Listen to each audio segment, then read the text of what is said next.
So I found this post on the Poke Investing subreddit that I wanted to share with you all because here we have a Pokemon investor that has reached six figures in sealed product, of course, market value. I wanted to share this because you can see here, if you just wait a little bit, you can make some pretty big gains. And from looking at this picture, it looks like they mostly have Sword and Shield stuff. So wanted to read this post and see what this person has. So as you can see here, she seems like she made a throne out of her stuff, which is I guess kind of cool. So on the bottom here, you can see there are some slabs. There are some pretty expensive ones, like there's the Rayquaza, there's a Leafeon, Glaceon, I don't know what that one is, Sylveon, and some other ones. It seems like they're in PSA 9s. I'm pretty sure PSA 9s and raw, cards are usually at least near mint.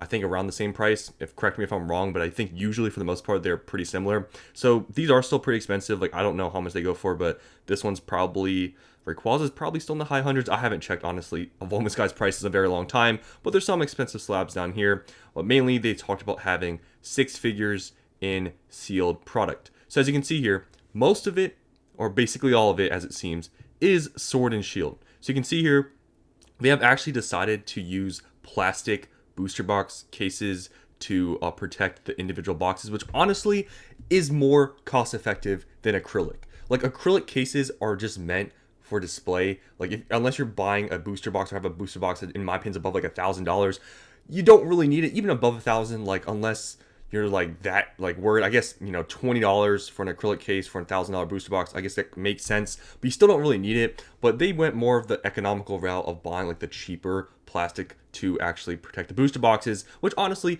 isn't a bad decision to make, because these things I'm pretty sure you can buy for each maybe at like a couple dollars, so it's not that bad that they did this. If you don't have any extra cases to put your booster boxes in and you don't want them just laying around in the open and you have a good amount of them, and at this point all these Sword and Shield boxes that you see here are above like $400, might not be the worst idea ever. But yeah, so let's just see what they have. So it's kind of hard to see these cases because I can't zoom in. Like I don't know how I would zoom into this and read the cases. Even if I enlarge the picture, I think it'll be too grainy. But let's just look at what we can go off here. So we can see there's some Lost Origin here. These right now are in the low 500s, I believe. Some Silver Tempest, which is in like the high 300s. Brilliant Stars, which is in like the $400 range. Evolving Skies, which obviously is like $2,000 each. So these are pretty good. Fusion Strike, which is in like $700 right now, so that's nice. Is this Lost Origin? No, I think this is Astral. I think this might be Astral, so those are around like 400 or a little bit, or maybe in the high 300s at this point. Chilling Reigns in the low 400s. And like I said, these cases I can't read what's actually there, but I do notice that some of these, by the tape you can tell these are European cases, which means I think they're probably going to be half booster boxes, and there's some ETB cases here, down there, and behind. So I guess here is also the screenshot of the collector app. Now to be honest, I don't really use any collector app or tracking app. I used to use Pokedata because it's pretty good, but I stopped doing it because it kind of got tedious when I was selling stuff, buying stuff. I was doing it so often to the point where it was getting tedious, so I just stopped doing it. I honestly probably should do it to see how much I'm really up, because honestly, I don't really know. I know I'm up a good amount, but I'm not really sure. But maybe I'll do it for fun and just see, I guess, compared to market value, how much I'm up. But here's, I guess, the evidence. And honestly, this is, more than you could say six figures.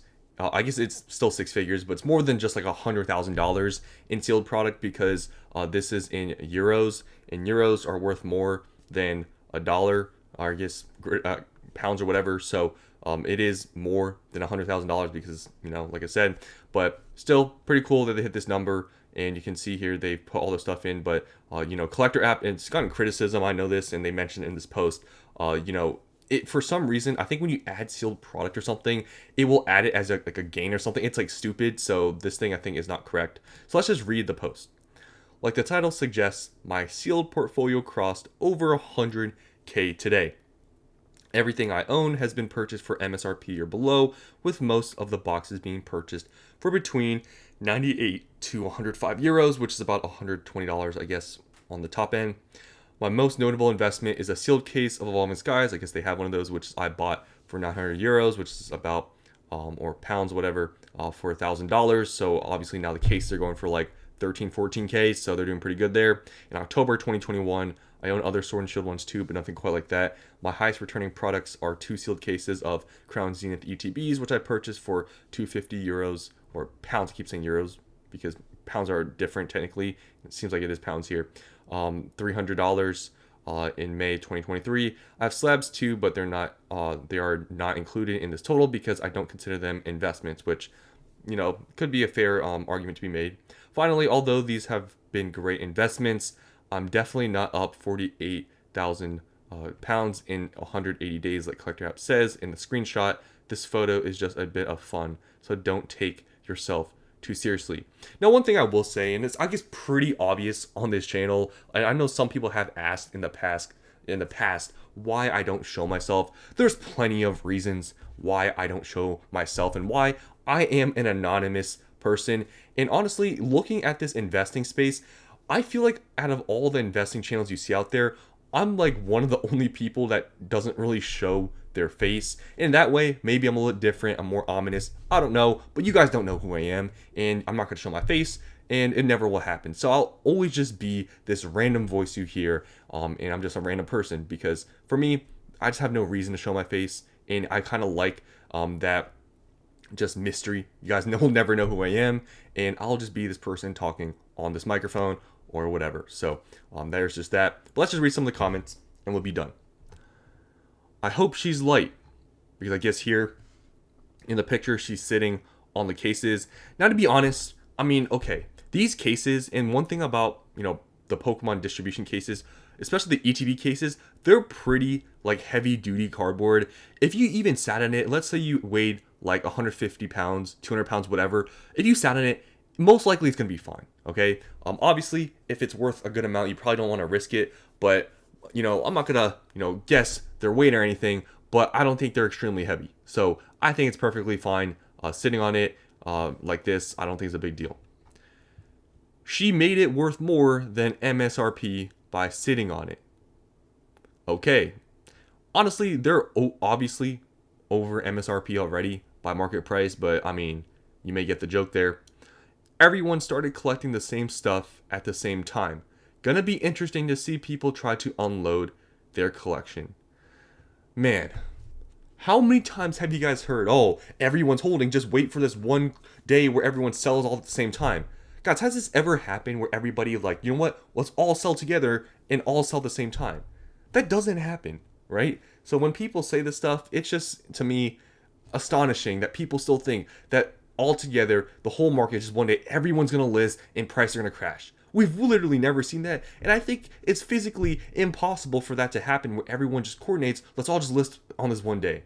Like, no, people slowly list here and there. Some people hold longer term, sell, you know, along the way.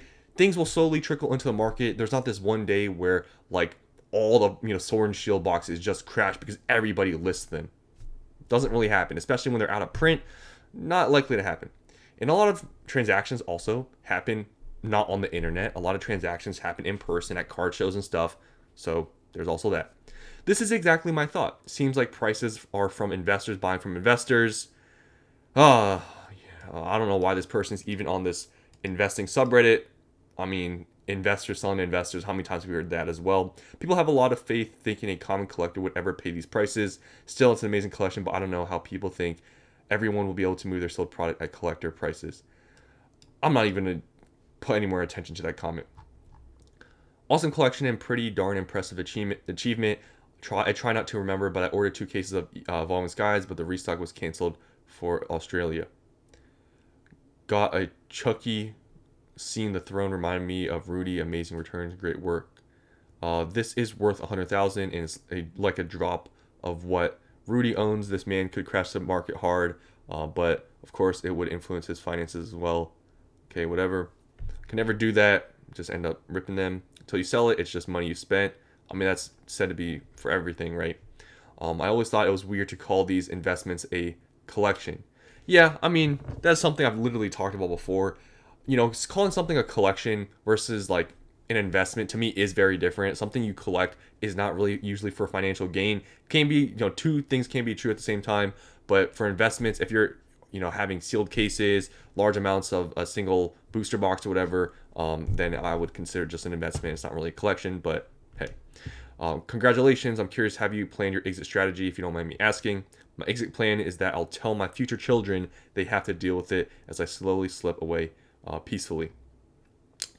Okay, everyone just congratulating. I guess they're asking about how many, whatever, it doesn't even show up. Does piling the boxes on top of each other damage them? I mean, look at Rudy and how much he piles stuff up, and then you tell me that. Okay, more jokes. What is this bleep hobby now? Another person complaining, why are you even on the subreddit? Okay, so I think that's enough.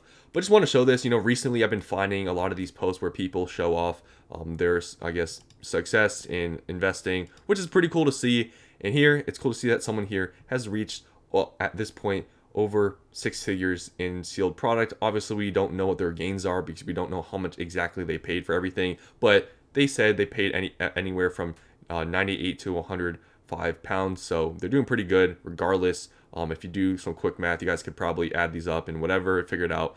But I mean, looking at Evolving Skies, if they bought them for like $100 each or whatever, or a few $100, now it's like $2,000. I mean, overall, they're doing extremely well.